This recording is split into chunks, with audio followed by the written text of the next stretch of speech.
BNP মহাসচিব মির্জা ফখরুল ইসলাম আলমগীর দলের স্থায়ী কমিটির সদস্য আমির খসরু মাহমুদ চৌধুরী ও সালাহউদ্দিন আহমেদকে নিয়ে রাষ্ট্রীয় অতিথি ভবন যমুনায় যান। আজ বেলা ৩টা ৫০ ছবি বিএনপি সৌজন্যে প্রধান উপদেষ্টা ড মুহাম্মদ ইউনূসের সঙ্গে বৈঠকে অত্যন্ত ফলপ্রসূ আলোচনা হয়েছে বলে জানিয়েছেন বিএনপি মহাসচিব মির্জা ফখরুল ইসলাম আলমগীর।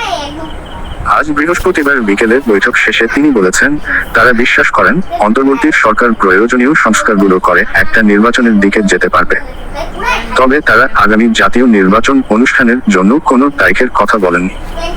এদিকে প্রধান উপদেষ্টার কার্যালয় থেকে পাঠানো এক সংবাদ বিজ্ঞপ্তিতে জানানো হয়েছে, বর্তমান সরকারের পক্ষ থেকে যেন যত তাড়াতাড়ি সম্ভব সংস্কার ও নির্বাচন প্রসঙ্গে রাজনৈতিক দলগুলোর সঙ্গে ব্যাপক ভিত্তিক সংলাপ শুরুর ঘোষণা দেওয়া হয়, সে ব্যাপারে অনুরোধ করেন বিএনপি নেতারা। আজ বেলা ৩টা ৫০ বিএনপি মহাসচিব মির্জা ফখরুল ইসলাম আলমগীর দলের স্থায়ী কমিটির সদস্য আমির খসরু মাহমুদ চৌধুরী ও সালাহউদ্দিন আহমেদকে নিয়ে রাষ্ট্রীয় অতিথি ভবন যমুনায় যান। সেখানে তারা প্রধান উপদেষ্টার সঙ্গে প্রায় ১০০ ঘণ্টা বৈঠক করেন। বৈঠকে প্রধান উপদেষ্টা ড মুহাম্মদ ইউনূসের সঙ্গে উপস্থিত ছিলেন উপদেষ্টা আসিফ নজরুল ও ওয়াহিদুদ্দিন মাহমুদ। বিএনপি মিডিয়া সেলের সদস্য সাইরুল কবির খান সাংবাদিকদের জানান, প্রধান উপদেষ্টার আমন্ত্রণে মহাসচিবের নেতৃত্বে বিএনপি একটি প্রতিনিধিদল যমুনায় গেছে। বৈঠক শেষে মির্জা ফখরুল ইসলাম প্রধান উপদেষ্টার কার্যালয়ের সামনে উপস্থিত সাংবাদিকদের সঙ্গে কথা বলেন। তিনি বলেন, প্রায় ১০০ ঘণ্টা আলোচনা হয়েছে, অত্যন্ত ফলপ্রসূ আলোচনা হয়েছে। আমরা অত্যন্ত আশাবাদী হয়েছি যে ড মুহাম্মদ ইউনূসের নেতৃত্বে অন্তর্বর্তী সরকার আন্তরিকতা, দেশপ্রেম ও যোগ্যতা দিয়ে খুব দ্রুত একটা স্থিতিশীল অবস্থায় নিয়ে আসতে পারবে। একই সঙ্গে তারা একটা নির্বাচনের দিকে যেতে পারবে, প্রয়োজনীয় সংস্কারগুলো করবে বলে আমরা বিশ্বাস করি। কয়েক দিন ধরে দলীয় কর্মসূচিগুলোয় অন্তর্বর্তী সরকারকে সংস্কার ও নির্বাচনের বিষয়ে রাজনৈতিক দলগুলোর সঙ্গে আলোচনায় বসার আহ্বান জানিয়ে আসছিলেন বিএনপি মহাসচিব। প্রধান উপদেষ্টার সঙ্গে বৈঠকে রাজনৈতিক দলগুলোর কবে থেকে বৈঠক শুরু হবে তা জানতে চান সংবাদকর্মীরা। জবাবে মির্জা ফখরুল বলেন, ওনারাই অন্তর্বর্তী সরকার বলবে তারা কত দিনের মধ্যে এটা পারবে। রাজনৈতিক দলগুলোর সঙ্গে আলোচনা হবে পর্যায়ক্রমে।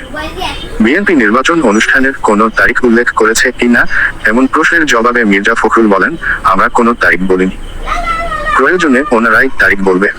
ড মুহাম্মদ ইউনূস প্রধান উপদেষ্টা হিসেবে শপথ নেওয়ার পর ১২ আগস্ট তার সঙ্গে প্রথম বৈঠক করেছিলেন বিএনপি মহাসচিবের নেতৃত্বে স্থায়ী কমিটির ৭ নেতা। প্রধান উপদেষ্টার কার্যালয়ের সংবাদ বিজ্ঞপ্তি। প্রধান উপদেষ্টার সঙ্গে বৈঠকে বিএনপি প্রতিনিধিরা মূলত বর্তমান সরকারের বিভিন্ন ক্ষেত্রে সংস্কারের ভাবনা ও নির্বাচন নিয়ে তাদের চিন্তাভাবনার সম্পর্কে মতবিনিময় করেন। তারা বিএনপি নেতারা বলেছেন যে এই সরকারের গৃহীত পদক্ষেপগুলোর ব্যাপারে তাদের পূর্ণ সমর্থন আছে, ভবিষ্যতেও এই সমর্থন থাকবে। বর্তমান সরকারের পক্ষ থেকে যেন যত তাড়াতাড়ি সম্ভব সংস্কার ও নির্বাচন প্রসঙ্গে রাজনৈতিক দলগুলোর সঙ্গে ব্যাপক ভিত্তিক সংলাপ শুরুর ঘোষণা দেওয়া হয়, সে ব্যাপারে তারা অনুরোধ করেন। সংবাদ বিজ্ঞপ্তিতে বলা হয়, তারা বিএনপি নেতারা দেশের অর্থনৈতিক পরিস্থিতি সম্পর্কেও জানতে চান এবং অর্থনৈতিক পরিস্থিতি নিয়ে যে শঙ্কা ও সম্ভাবনা আছে সে ব্যাপারেও তারা একমত পোষণ করেন। সবশেষে তারা এই প্রত্যয় ব্যক্ত করেন যে বর্তমান সরকার সংস্কার, নির্বাচন সম্পর্কিত ও অর্থনৈতিক শৃঙ্খলা রক্ষার জন্য যে পদক্ষেপগুলো নেবে সেটা নিয়ে সবাই একসঙ্গে কাজ করবেন এবং তারা সেটার একটি সমন্বিত অংশীদার হবেন।